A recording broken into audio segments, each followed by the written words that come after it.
लिखकर कहा कि हम बाजरे की खरीदने में असमर्थ हैं, और आपने स्वीकार किया। कहाँ हमें केंद्र सरकार का पत्र मिला?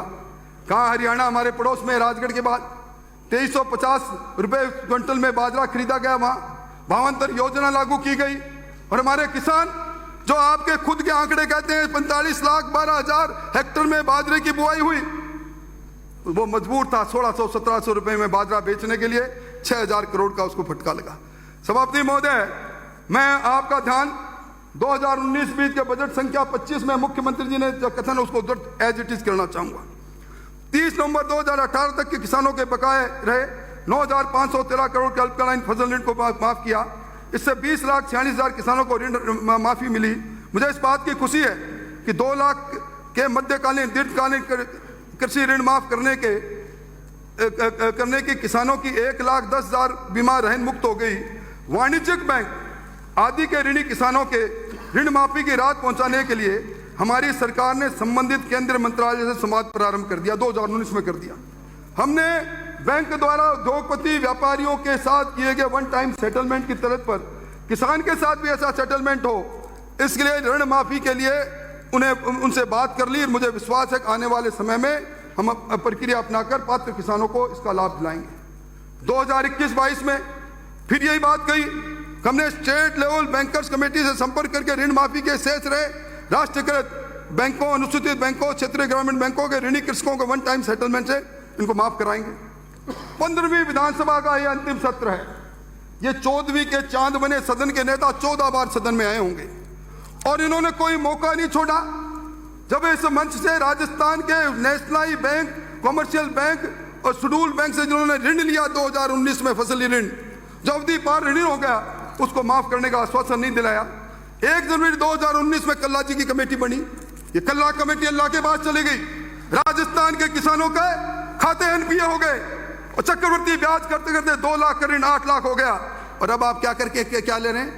अब हम एक्ट लाएंगे, अभी घोषणा की है, Rajasthan farmer debt relief act. मैं समझता हूं सभापति महोदय, ये जो Rajasthan farmer debt relief act अब लेकर आ रहे हैं, ये वही सदन है जिसने 2 नवंबर को सीपीसी के अंदर सेक्शन 60(1) में एक संशोधन किया था कि अगर किसी किसान की कोलेटरल सिक्योरिटी के नाम पर 5 एकड़ तक की जमीन उसकी दर्ज है तो उसकी जमीन नीलाम नहीं होगी।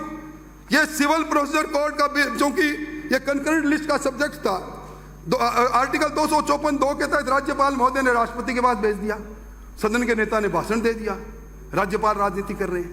मेरे समझ के परे की बात है। और सभापति महोदय, मैं जुम्मेवारी से कह रहा हूं, मैं लॉ का विद्यार्थी रहा हूं। ये जो रोडा एक्ट 1974 का बना है, उसके सेक्शन 13 और 14 में साफ ये अधिकार दिया है कि अगर किसान वित्तीय संस्थाओं को अपनी जमीन रहन में रखेगा, खाता उसका कुर्क होगा, तो उसकी जमीन नीलाम होगी। और यह बात सदन में एक उत्तर में खुद सरकार ने कहा है। 1 जनवरी 2019 से जनवरी 2022 तक किसान की जमीन के 22,215% कुर्की के हुए और 18,817 की किसान की जमीन नीलाम होगी। सभापति महोदय, किसान के साथ अन्याय को हमने मंजर को देखा है। आज राजस्थान के अंदर किसान अपनी उपज को बेचना जाता है, सर्वाधिक टैक्स देकर जाता है, सर्वाधिक टैक्स। कृषि उपज मंडी टैक्स है 1 रुपया 60 पैसे। ये किसान कल्याण सेस 50 पैसे सैकड़ा ये लगाया था आपने कोरोना में, और उसके साथ 2 रुपये 25 पैसे और जीएसटी SGST 2 रुपये 50 पैसे। हालत क्या है? मैं समझता हूं, और इस सरकार ने गुनाह किया। मैंने उस वक्त भी विरोध किया था जब आप कृषि उपज मंडी अधिनियम 1961 के धारा 17A में संशोधन लाकर किसान के खेत से लेकर आम कोई भी जगह पर जहां किसान अपनी जींस को बेचेगा, उसको आपने कृषि उपज मंडी की उस परिभाषा में शामिल कर लिया। आज हालात क्या है?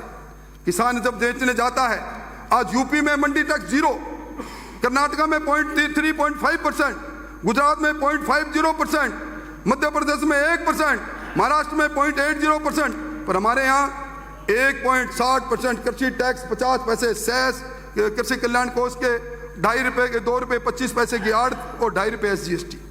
ये जो आपने झुंझुना अपनाया। सभापति महोदय, 2023-24 में बड़े जोर से भेजे थपथपाई साहब, मैं समझता हूं, मैं नाम लूंगा, मैं देख रहा था एक हमारे सत्तारूढ़ दल के न्यूज में हफ्तावाद फिर देख रहा था लाल वीकनी, क्योंकि घोषणा ऐसी थी। उन्होंने बजट पैरा तो 5 में कहा कि हम 100 यूनिट तक की बिजली मुफ्त करेंगे।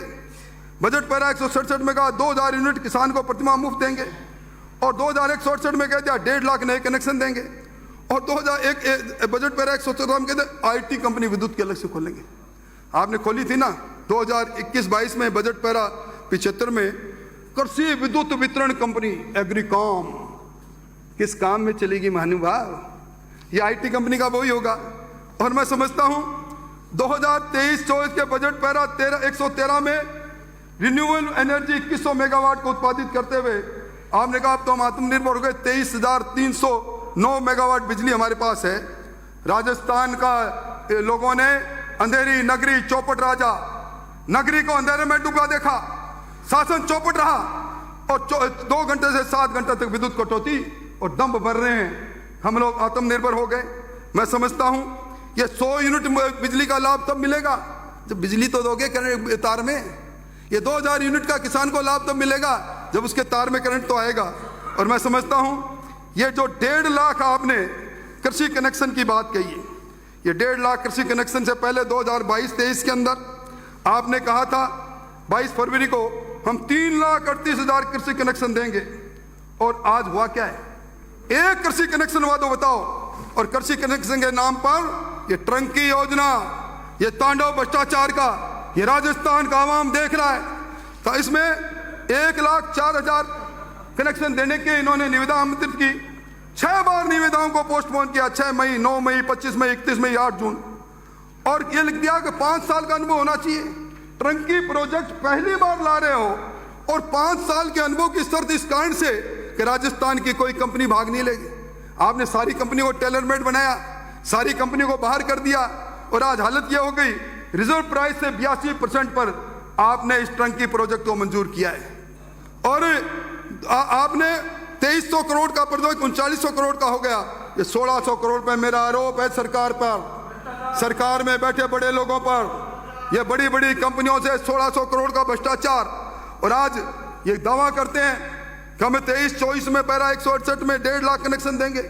1.5 साल से सभापति महोदय सीकर के वो गांव का किसान जिसने बूंद बूंद में अपना डिमांड नोटिस 1.5 साल पहले जमा करा दिया, वो 80 का किसान आज उसको टुकर टुकर के घूम रहा है।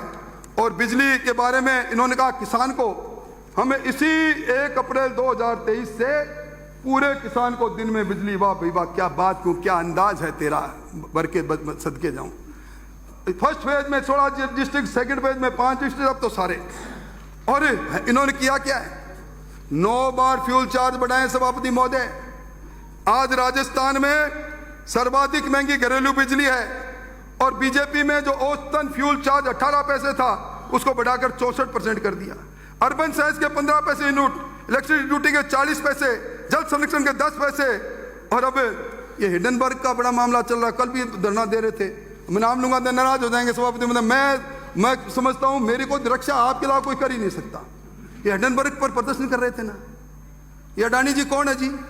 ये अडानी जी वही है जिनको 7,440 करोड़ रुपए कोयले में कवई के अंदर कोयला मंगाया, उसमें दरों में अंतर आप दे रहे हो। राजस्थान के 1,39,000 उपभोक्ताओं से 2020-21 से 5 पैसे दे रहे हो, बढ़ाकर आपने 7 पैसे 5 साल के।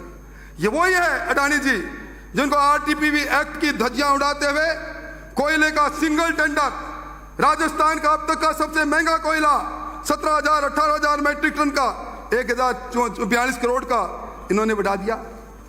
अब आपकी मजबूरियां हैं महाराज, मैं मजबूरी आपकी है। एआईसीसी, अब एआईसीसी है साहब, एआईसीसी है, मैं उस पर कोई टिप्पणी करूंगा तो मेरे से नाराज हो जाएंगे, पर एआईसीसी में जाने वाला धन।